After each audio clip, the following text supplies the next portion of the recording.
Good afternoon student. हम class 8 का chapter पानी की कहानी पढ़ रहे थे। आगे देखिए। मैं अपने दूसरे भाइयों के पीछे पीछे चट्टान में घुस गई। कई वर्षों में कई मील मोटी चट्टान में घुसकर हम पृथ्वी के भीतर एक खोखले स्थान में निकले और एक स्थान पर इकट्ठा होकर हम लोगों ने सोचा कि क्या करना चाहिए। कुछ की सम्मति में वहीं पढ़ा रहना ठीक था, परंतु हमें कुछ उत्साही युवा भी थे। वे एक स्वर में बोले, हम खोज करेंगे, पृथ्वी के हृदय में घूम घूम कर देखेंगे कि भीतर क्या छुपा हुआ है। कहती है, जब मैंने बताया कि भाई मैं जो है अपने आप को समुद्र के नीचे जब मैं घुसती चली गई और समुद्र का जल भी नीचे धंसता जा रहा था, तो मैं और जो दूसरे मेरे भाई थे उनके पीछे पीछे अपने भाइयों के पीछे चट्टान के अंदर चली गई। कई वर्षों में कई मील उस मोटी चट्टान में घुसकर हम पृथ्वी यानी धरती के भीतर एक खोखले यानी खाली जगह पर निकले और एक जगह पर इकट्ठा एकत्रित होकर हम लोगों ने क्या सोचा कि हमें अब आगे क्या करना चाहिए। कुछ की सम्मति यानी कुछ की राय थी कि हमें तो बस यहीं पड़े रहना ही ठीक है, परंतु हमें कुछ उत्साही थे, उत्सुक जवान भी थे। वे एक स्वर यानी एक आवाज़ में क्या बोले, नहीं नहीं, हम यहाँ नहीं पड़े रहेंगे, हम खोज करेंगे, हम देखेंगे पृथ्वी के हृदय यानी धरती के दिल में घूम घूम कर देखेंगे कि धरती के अंदर क्या क्या छुपा हुआ है। अब देखिए ये समुद्र की फ़ोटो, ये पूरी फ़ोटो दिखाई दे रही है। ये पूरी यहाँ से देखिए, ये पूरा समुद्र, ग्रीनरी, ये सब कुछ इसके अंदर दिखाई पड़ रहा है। अब देखिए, अब हम शोर मचाते, जिनने कहा कि नहीं नहीं हम तो धरती के अंदर खोजेंगे क्या क्या है, तो वो सब हम चल पड़े। अब हम शोर मचाते हुए आगे बढ़े तो एक ऐसे स्थान पर पहुँचे जहाँ ठोस वस्तु का नाम भी ना था। बड़ी बड़ी चट्टानें लाल पीली पड़ी थी और नाना प्रकार की धातुएं इधर उधर बहने को उतावली हो रही थी। इसी स्थान के पास आसपास एक दुर्घटना होते होते बची। हम लोग अपनी इस खोज में इतने प्रसन्न थे कि अंधाधुंध बिना मार्ग देखे बढ़े जाते थे। इससे अचानक एक ऐसी जगह जा पहुँचे जहाँ तापक्रम बहुत ऊंचा था। ये हमारे लिए असहनीय था। हमारे अगुआ कांपे और देखते देखते उनका शरीर ओजन और हद्रजन में विभाजित हो गया।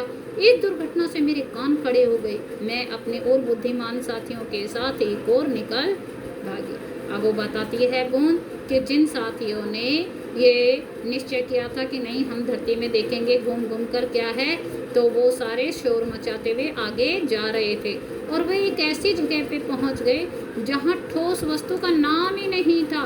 बड़ी बड़ी चट्टानें लाल पीली पड़ी थी, जो थी बड़ी बड़ी जो चट्टानें थी वो लाल या पीले कलर की थी।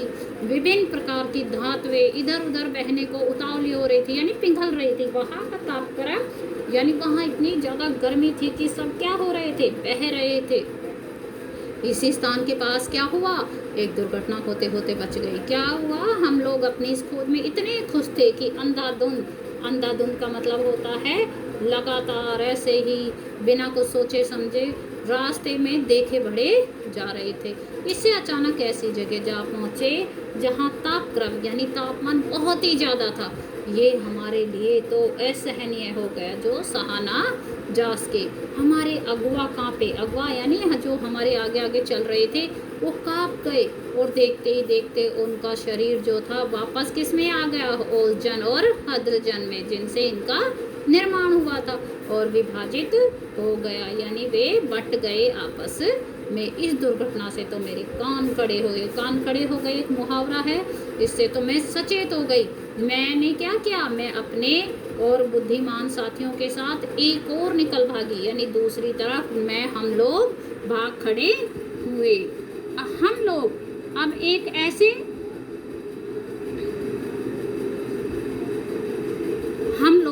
एक ऐसे स्थान पर पहुंचे जहां पृथ्वी का गर्भ रह रहकर हिल रहा था। एक बड़े जोर का धड़ाका हुआ, हम बड़ी तेजी से बाहर फेंक दिए गए। हम ऊंचे आकाश में उड़ चले।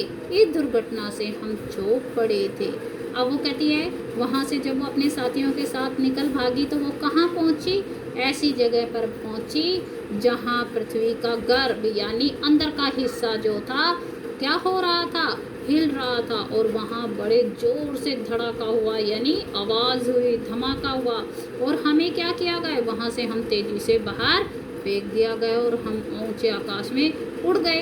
इस दुर्घटना से तो मैं चौंक पड़ी। पीछे देखने से ज्ञात हुआ कि पृथ्वी फट गई। अब जब उन्होंने सबने पीछे देखा तो उनको क्या पता चला कि पृथ्वी फट गई है और उसमें धुआं, रेत, पिंगली धातुएं तथा लपटें निकल रही हैं। यह दृश्य बड़ा ही शानदार था और इसे देखने की हमें बार बार इच्छा होने लगी। अब जब उन्होंने पीछे मुड़कर देखा तो क्या हुआ कि धुआं है, रेत है, पिंगली धातुएं यानी खनिज पदार्थों से, और लपटें तेज आग जैसी निकल रही थी। ये नज़ारा तो बड़ा ही शानदार खूबसूरत था और हमें इसे देखने की बार बार इच्छा हो रही थी। अब वो जो लेखक है वो अपने दिमाग से सोचता है और वो कहता है, हाँ हाँ मैं समझ गया, तुम ज्वालामुखी की बात कह रही हो। ज्वालामुखी मतलब आग का दहकता हुआ गोला। हाँ, तुम लोग उसे ज्वालामुखी कहते हो। अब वो क्या कहते हैं, हाँ हाँ तुम तो उसे ज्वालामुखी ही कहते हो।